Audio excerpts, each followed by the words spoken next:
29 October 98 ইংরেজি তিনি Dhaka CMH এর মানসিক ব্যাধি ওয়ার্ডে মিথ্যা কথা লিখে একটি চিঠি পাঠান এবং আমাকে ডিজিএফআইতে না পাঠিয়ে উনার এলাকা সিলেটের কর্পোরাল ফরিদকে পাঠান।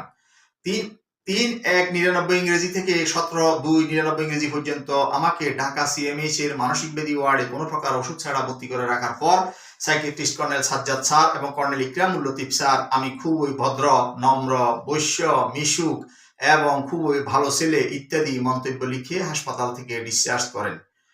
23/2/99 ইংরেজি আমাকে বিমান বাহিনীর AMI এর সাইকিয়াট্রিস্ট গ্রুপ ক্যাপ্টেন নুরুল আজিম স্যারের নিকট পাঠালে তিনিও আমাকে খুবই ভালো ছেলে এবং ফিট ফর সার্ভিস সার্টিফিকেট দেন। আমি অন্যায়ের কোনো বিচার তো পাই নাই, বরং বিভিন্ন হয়রানির শিকার হয়েছি।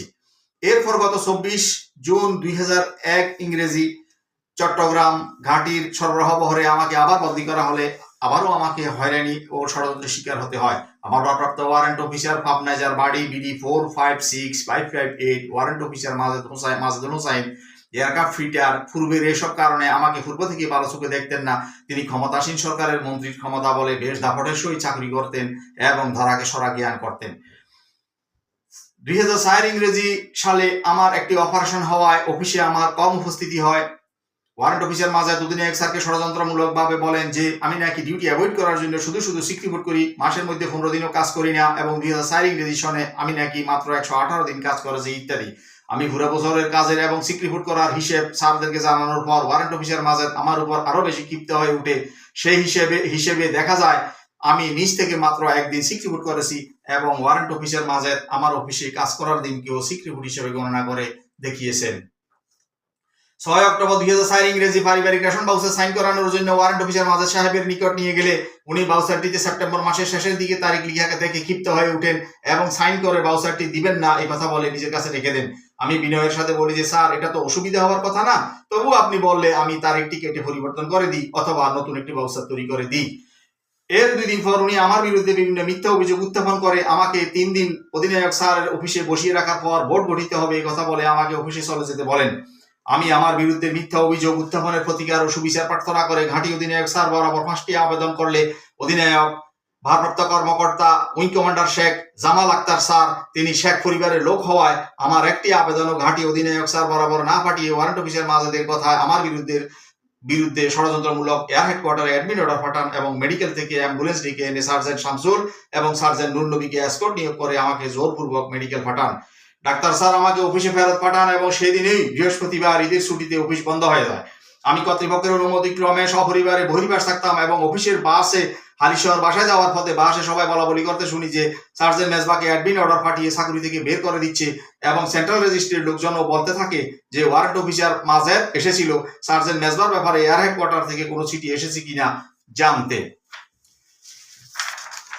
আমি বৃহস্পতিবার রাতে ঈদের বন্ধের মধ্যে ঢাকা বেড়াতে যাই এবং পরদিন শুক্রবার তেজগাঁও সার্জেন্ট মেস মসজিদে রমজানের শেষ শুক্রবারের জুমার নামাজ আদায় করতে যাই। মসজিদে যাওয়ার পথে wing commander Sheikh Jamal Akhtar sir ওনার 2 মেয়েকে নিয়ে ঈদ শপিং এ যাওয়ার পথে আমাকে দেখেন এবং বাসায় গিয়ে চট্টগ্রাম অফিসে ফোন করে বলেন আমার বাসায় ফিয়ন ফাটিয়ে যেন আমার বাসা থেকে ফোন করিয়ে জরুরি ভিত্তিতে আমাকে চট্টগ্রাম চলে যেতে বলেন।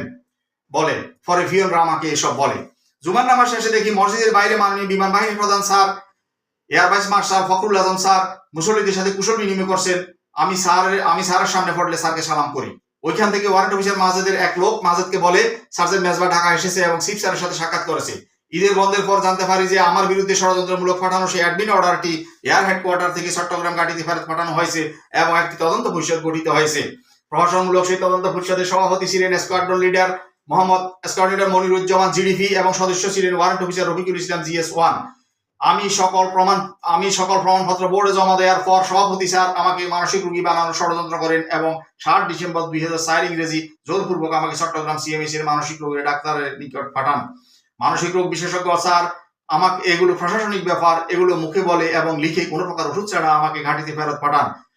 9 ডিসেম্বর 2004 ইংরেজি বোর্ডের প্রেসিডেন্ট স্যার আমাকে আবার জোরপূর্বক মানসিক ব্যাধি ওয়ার্ডে পাঠালে ডাক্তার কোনো প্রকার ওষুধ ছাড়া 9/12/2004 ইংরেজি থেকে 1/1/2005 ইংরেজি পর্যন্ত ভর্তি করে রাখার পর আমি খুবই ভালো এবং জাস্ট অবজারভেশন লিখে ছেড়ে দেন। উপরে উল্লেখিত এই সকল কথাগুলো লিখে আমি বোর্ডের প্রেসিডেন্ট স্যারকে 26 পাতার একটি স্টেটমেন্ট দিই। বোর্ডের প্রেসিডেন্ট স্যার আমার স্টেটমেন্টটি রেখে উনার নিজের ইংরেজিতে লেখা মিথ্যা এবং ষড়যন্ত্রমূলক আরেকটি স্টেটমেন্ট আমার দস্তখত নেওয়ার স্টেটমেন্টে আমার দস্তখত নেওয়ার জন্য মানমুখী হয়ে জোর জবরদস্তি করতে থাকেন। আমি সেই স্টেটমেন্টে সাইন না করলে তিনি আমাকে বলেন, যা তোর কোনো স্টেটমেন্টই লাগবে না, স্টেটমেন্ট ছাড়াই তোকে আমি চাকরি থেকে কিক আউট করবো।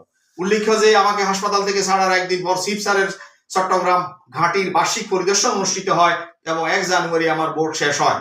আরো উল্লেখ্য যে আমার বিরুদ্ধে অ্যাডমিন অর্ডার ও বোর্ড এয়ার হেডকোয়ার্টারে পাঠানোর সময় ঘাঁটি অধিনায়ক ছিলেন air commodore Liaquat Ali sir এবং এর পর তিনি বিদেশ চলে যান।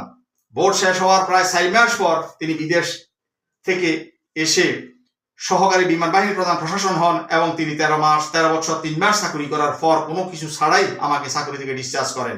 ডিসচার্জের পর এয়ার কমোডোর লিয়াকত আলী স্যারের বাসায় স্যারকে প্রমাণপত্র বোর্ডে যে আমার জমা দেওয়ার কথা জানাই।